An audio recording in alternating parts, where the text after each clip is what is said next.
Hey everyone, it's Queen Mab coming at you with another review of a show from the 2021 Hollywood Fringe Festival, and that show is Lady Libertease, written and performed by Kirsten Laurel Kaplan, another outstanding solo show.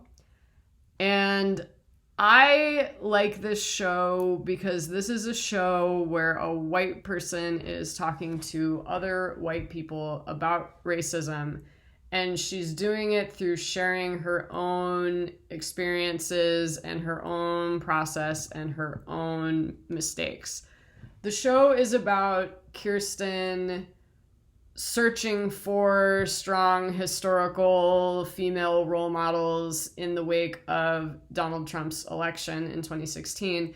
And she comes across the goddess Columbia, who was an early personification of the United States of America, kind of like Marianne is the personification of the French Republic. Okay, similar concept.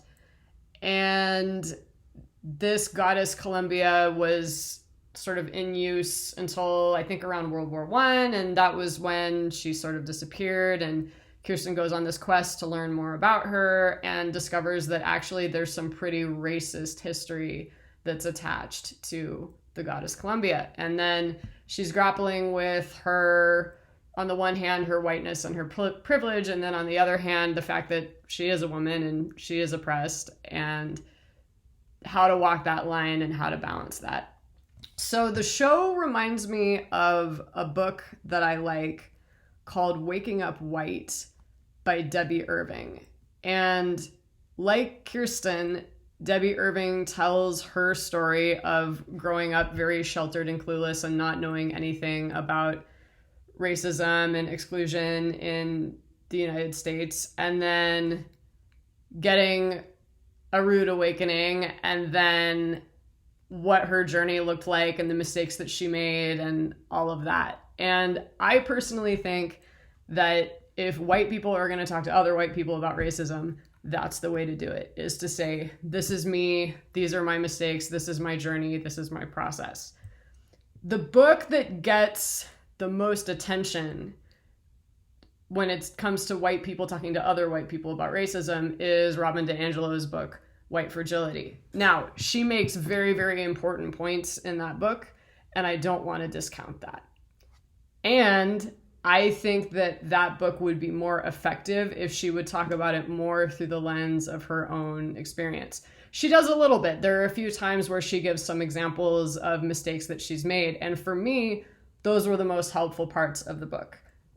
A lot of that book, though, just came across as bad, bad, bad, bad, bad, bad, bad. And so that's why I don't think it was the most effective. So if you're a white person wanting to learn more about racial justice and, you know, the sort of the white American history of what it is to be of European descent in this country, I would say start with Debbie Irving's book. And then I would say check out Kirsten's show. She's going to do it again at the Binge Fringe Festival, which is free in October. And that's happening at the Santa Monica Playhouse. And I don't know what the streaming situation is there, so I'll keep you posted on that.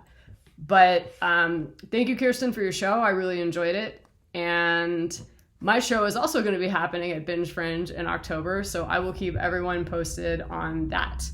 And then the last thing I want to tell everyone before I go is I am going to post my first interview with an actor named Jonathan Clauser. And we talked on Tuesday, and I've got to finish transcribing and promoting and everything. But it's a really interesting interview. And he talked about the reason that he's in acting is because he loves to create worlds. And that was a really interesting conversation. So I hope you will tune in for that. I'm planning to release it on Tuesday, whatever number day that is. And I hope to see you all then. So thanks again for tuning in, and I'll see you tomorrow.